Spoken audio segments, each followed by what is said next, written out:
There's a small coastal city within the Shizuoka prefecture. It's called Ito. It was advertised to me as being spirited away, but in real life.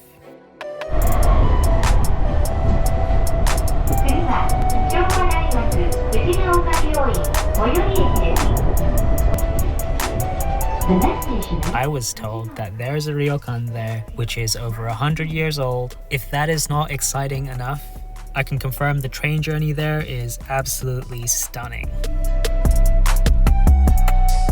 I hopped on a Shinkansen and headed straight to Shizuoka.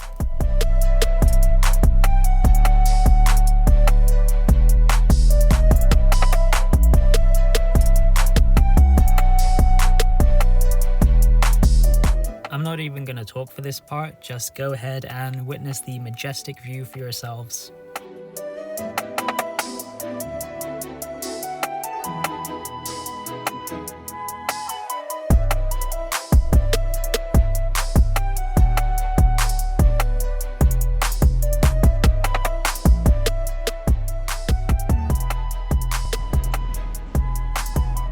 I was impressed right off the bat. After a top-tier train journey, I arrived in Ito.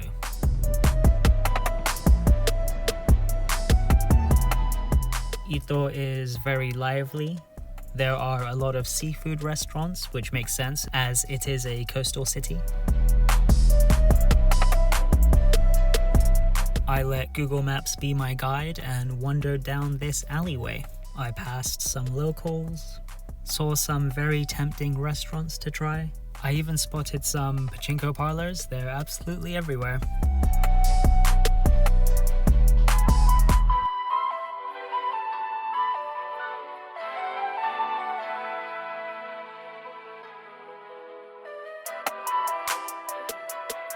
After a breezy 10-minute stroll, I arrived at the ryokan. The guest house is situated next to an old museum. This way, the building can accommodate guests and educate those curious enough about its history.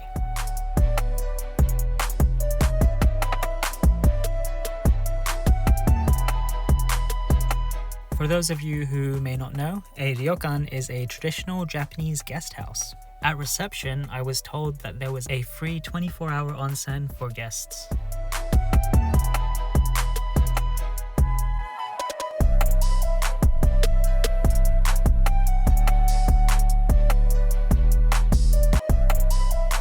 I was encouraged to wander around and check out the guest house. It was very well preserved, lots of intricate details. The sliding doors were really cool.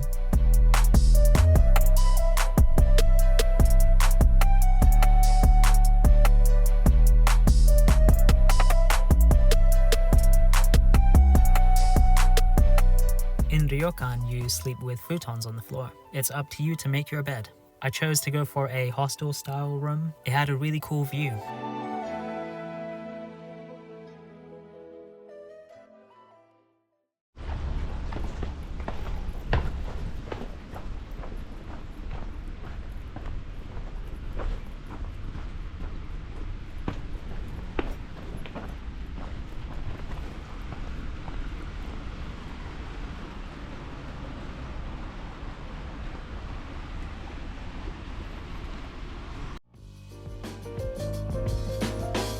I wanted to make the most of my day. I asked around and found out that there is apparently a lake nearby which is surrounded by mountains. You can rent a bicycle and ride around the lake. I went to the bike rental shop, but no one was there. I rang a number on the window and a man appeared soon after. He said it might be a bit too late to go visit the lake because the sun would have set well before I was on my way back. But honestly, mad props to this guy. He drove me to the lake with my bicycle so that I could complete the ride before the sun would set.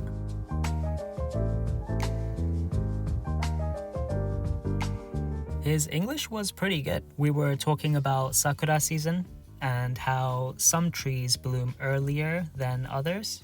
And hey, if you're into sakura, I did get to see them and that video is coming up very soon, so do subscribe.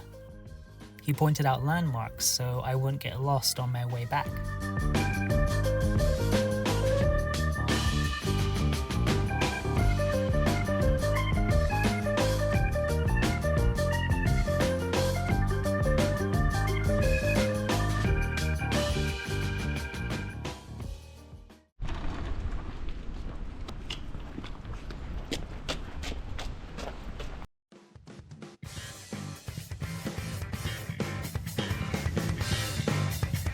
It was my second time visiting Japan since 2016. I was lucky enough to visit a lot of amazing countries. Until this point, I felt like something was missing. I didn't feel the same thrill as I did with other countries. I was having a good time for sure, but Tokyo can be a very lonely city. Osaka and Kyoto are amazing, but super touristy at the same time. Travel and accommodation in Japan was considerably more expensive than anywhere else I'd visited so far. This was at the end of my travels, so my budget was really tight. I met plenty of amazing people and awesome travelers, but that's the case in most hostels anyway.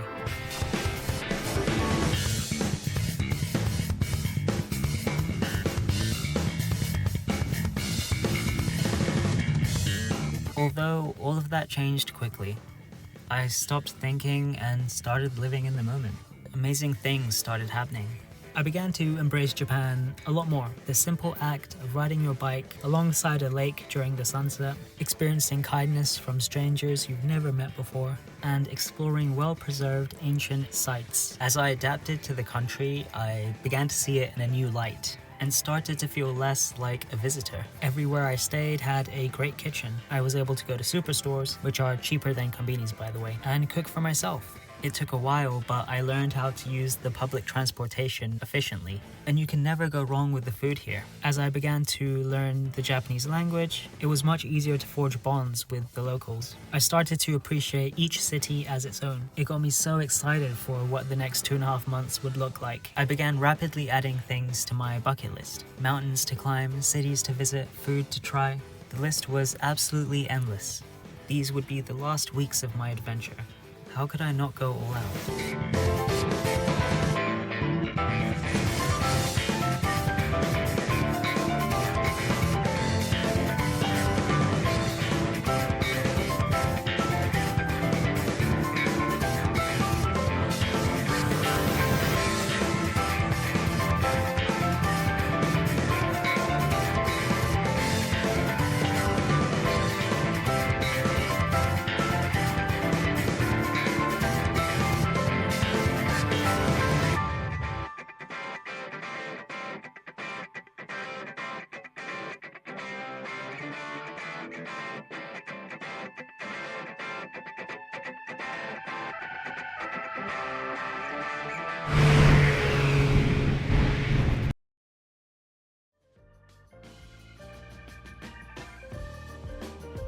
Despite the instructions, I still managed to get lost on the way back. Although I did happen to find this Hawaiian-themed cafe, there was a small caravan-like room which had seating areas, video games, and lots of cool stuff to look at.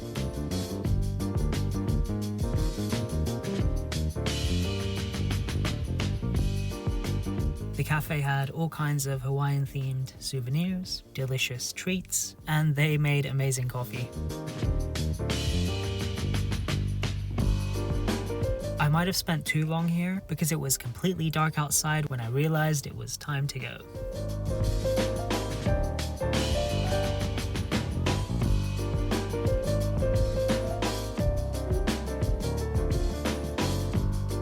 The lovely staff at the cafe directed me back to Ito. This path alongside the river leads all the way to the ryokan. After a long day of traveling and cycling and getting lost, I returned home to have a great sleep.